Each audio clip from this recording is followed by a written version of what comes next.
I know a lot of people, they come to Thailand, it's a dream, they have ideas, they're going to be sitting, under palm trees on beaches and you can come to Thailand and teach legally with just a bachelor's degree. You don't need a TEFL course. It isn't a legal requirement.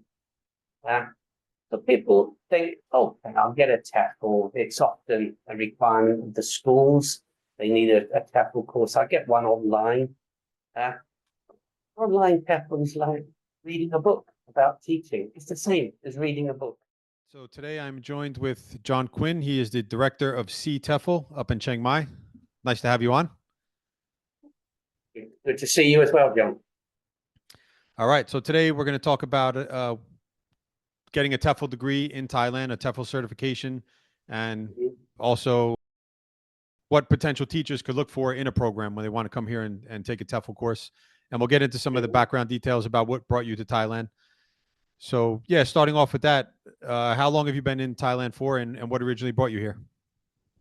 Well, I've been here as an EFL teacher in Chiang Mai since October 1999. So 26 years now. Surprising how quickly it's gone by. When I first arrived, I was planning to stay maybe 3 to 6 months before moving on, maybe move on to Japan to teach English there. But Chiang Mai has this sort of magical hold over people. The longer you stay here, the more difficult it is to leave. So yeah, 26 years have gone by in a flash. When you said October, I was going to say, oh wait, who am I talking to here? I don't know if you're qualified, but then you added the 26 years, and I said, all right, you're well qualified. 1999. I've been here since the last century. Yeah. As director of SEE TEFL, what exactly are you responsible for? SEE TEFL, maybe I'll just sort of fill in the gaps a little bit. How did SEE TEFL start? How did we get there? When I first arrived, I had my first job for 2 years in a language school. Then I got into the British Council Teaching Centre. I was there for 2.5 years. I became an IELTS language examiner as well.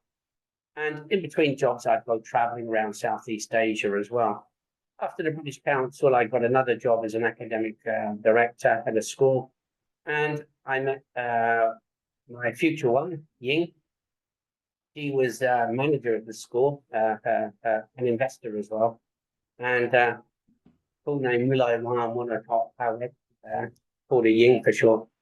And we got to know each other, work together. And long story short, we decided to set up our own school, our own language school, which we did in 2004, EFL Learning Centre. And just teaching English. And I always wanted to set up a TEFL course. So I worked for around 12 months, setting up a TEFL course, creating it. And in 2006, we launched SEE TEFL. So we've been running SEE TEFL since 2006. So yeah, getting back to your question, John. I often go off on tangents when I talk about my story. But yeah, when we first started, I was the only trainer. I did all the marketing. I did as much technical stuff as I could with the website. So I was doing everything pretty much.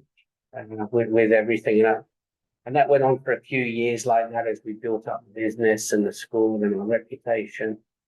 And then after a few years, I brought in a part-time trainer, Shovik, and he's been with us ever since.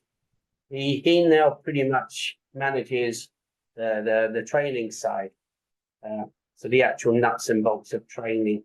He coordinates the other trainers for the teaching input, for the training inputs. He coordinates the teaching practices with our staff who contact schools.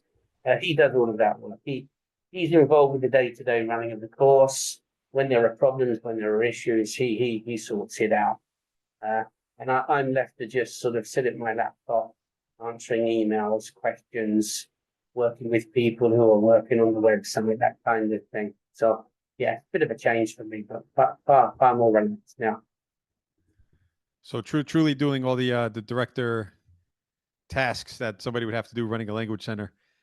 So yeah, almost 20 years. That's fairly. I would say that's an established TEFL school. If you've been around for almost 20 years. That tells a lot about your school and the quality of your school. Obviously, you probably have a lot of people coming every year taking your TEFL courses. So what do the courses entail? Because when I first came to Thailand, I skipped a TEFL course and I started teaching here as well. But I took a TEFL course in the States, but it was an online course and it was only the 100-hour course. And I realized that was not enough to come to Thailand and actually teach in the classroom. I had zero classroom experience. So I had to go get a real TEFL, 120-hour TEFL in Bangkok. And I found that it was incredible because I had real classroom experience. I actually got to learn practical theory and how to format a lesson and everything that you need to know as a teacher. I'm assuming that you guys offer the same things: on-site training, how to prepare a lesson, all that stuff. Yeah. When we first started, there were only on-site TEFL courses. Online courses sort of came in sort of mid to late 2000s. And so our course, it's a 4-week on-site course, as you know, and it's aimed at people who have maybe never been in a classroom and taught before, or if they have taught, they've taught native speakers, perhaps a subject. So they have to sometimes unlearn some of their skills and learn new skills. People who haven't taught before, they're a clean slate, so everything's new for them. There's nothing interfering with the ideas we're throwing at them. The first 2 weeks is basically preparation for the second 2 weeks. Second 2 weeks is everything revolves around observed teaching practices at local schools. So I think this is our main strength with our course. We visit local schools, we teach real students, we substitute for their normal teacher. And we provide a range of teaching experiences. There will be a kindergarten class, there will be a couple of primary school classes, there will be a secondary school class, and some young adult classes at a college or a vocational college. Also a one-to-one class as well.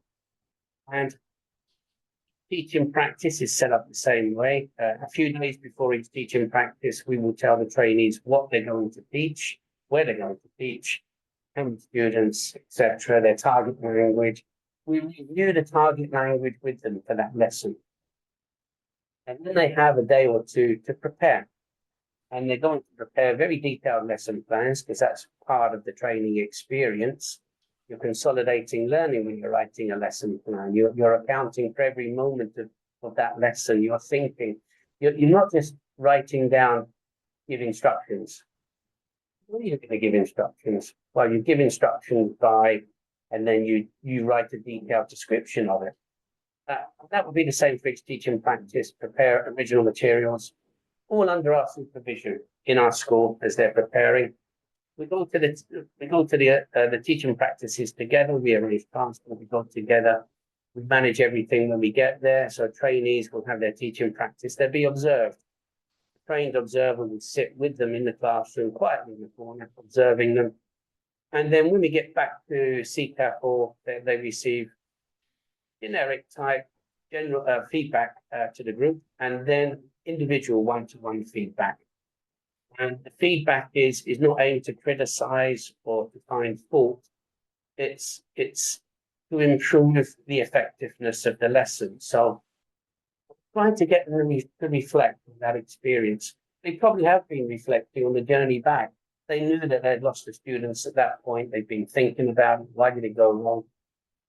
They may realize themselves, but if they don't, we're going to guide them to that. Well, that activity, students became restless, so we're sort of guiding to realize why something didn't work.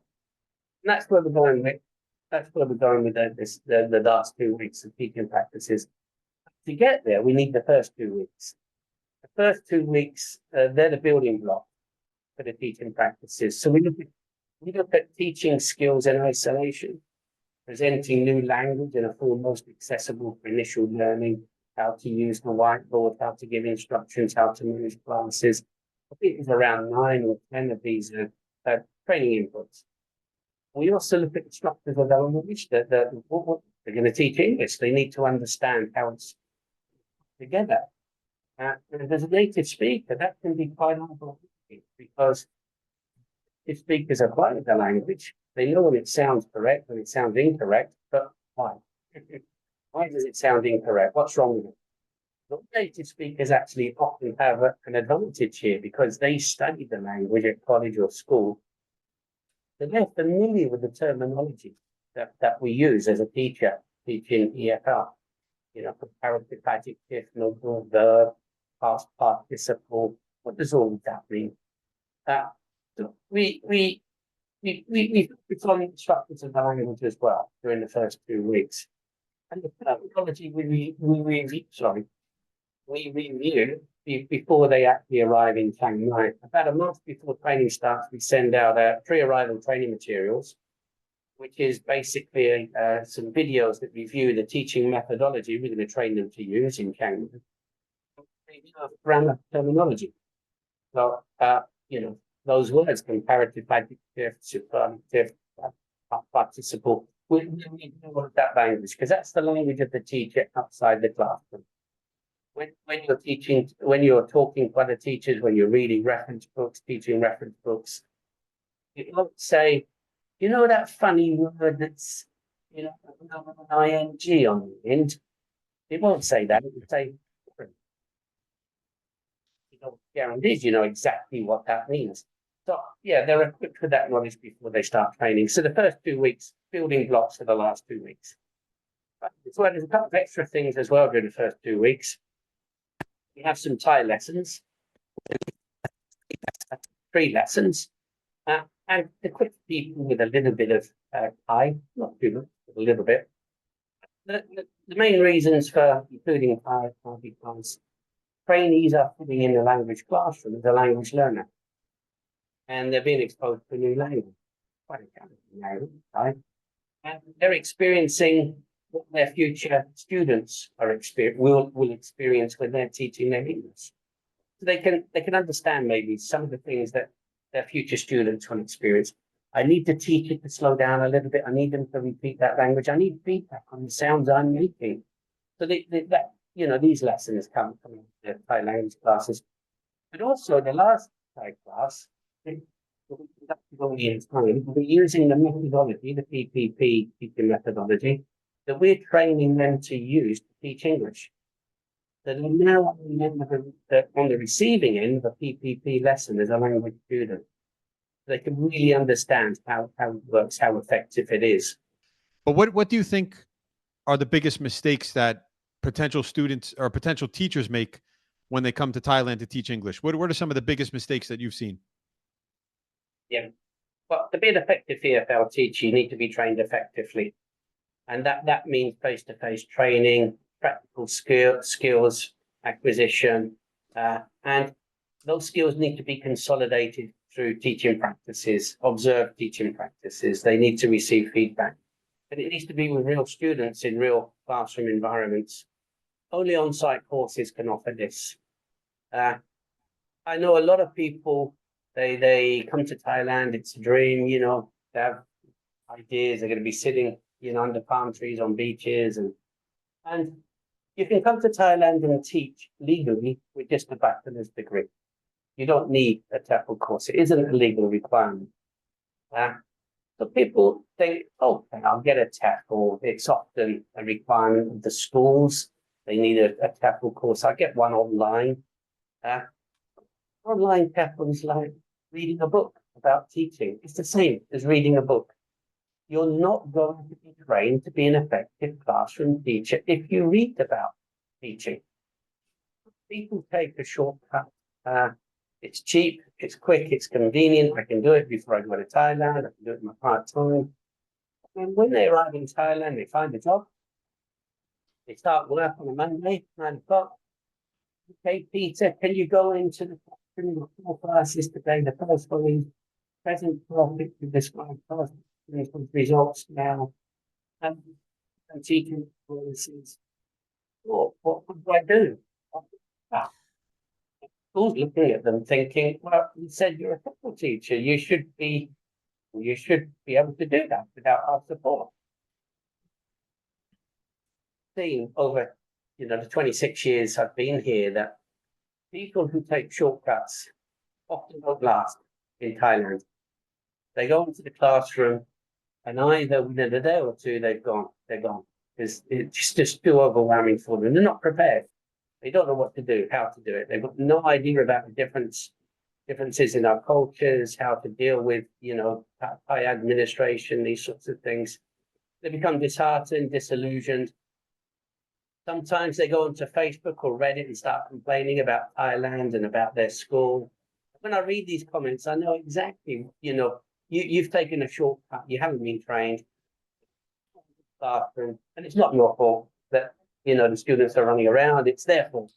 And blame the school, blame the students, and they're off, negativity. Sometimes people really stick at it and they find a way to get through the day. And you sometimes read their comments on the internet. They say, the school just wants me to play games. And that's so far from the truth. It's Thailand. So look, fun is important. Anything you do in Thailand has to be fun, has to be done with a smile on your face, positive energy. That's one of the great things about Thailand. It's so uplifting. Applying that to teaching, it means that you've got a serious job to do, but you do it enthusiastically. And you can have a bit of fun teaching present perfect, past actions to, describe results. Now, you can have fun though. And I had great fun when I first started teaching. I had a serious job to do, but I knew how to conduct the lesson. I knew how to present the language. I knew how to practice the language to consolidate learning. I knew how to give students an opportunity to role play the language in context themselves. I'd been trained well, so I knew how to set up a class to be effective.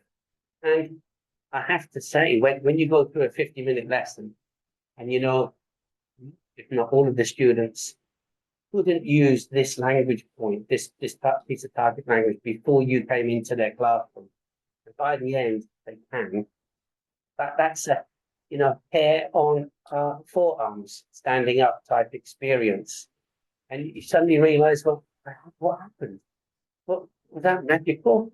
And then you realize, no, it's me. I've been an effective teacher. I'm I can do this. I've been trained well. I can do it. I've managed to get 30 students to produce this language after a 50-minute lesson. And it's incredibly satisfying. How would somebody who wants to teach English in Thailand pick the right school? What kind of questions should they ask the school before they pay for the course? What should their concerns be? What should they look for? You mean for teaching or for training? For the TEFL training.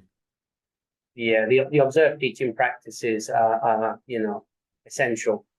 And we have a few competitors across Thailand, some reputable competitors, and they have teaching practices. I don't know too much about them. I think our strength is that we go into real schools. We don't just bring in students into our classrooms and they have a very contrived type lesson. We throw you into the deep end. And it's not sink or swim because you are supported. You get a real teaching experience. I think that's really essential. But other things, I think you obviously you need to check reviews. How long a school's been around. We've got a video that tours you around our school. You can see the building, the people, the classrooms, what it looks like inside and outside. It's a real school. We're licensed by the Ministry of Education. We're also a Teaching Qualifications UK Training Centre, TQ UK. TQ UK is a UK-based awarding organisation recognised by Ockwell, the government, the UK government in the UK. So we're a training centre for them. We also offer a TQ UK awarded, Ockwell regulated level 5 TEFL extension to our normal 120-hour course. That the 120-hour course is sufficient for most jobs, certainly in Southeast Asia, probably most areas of the world.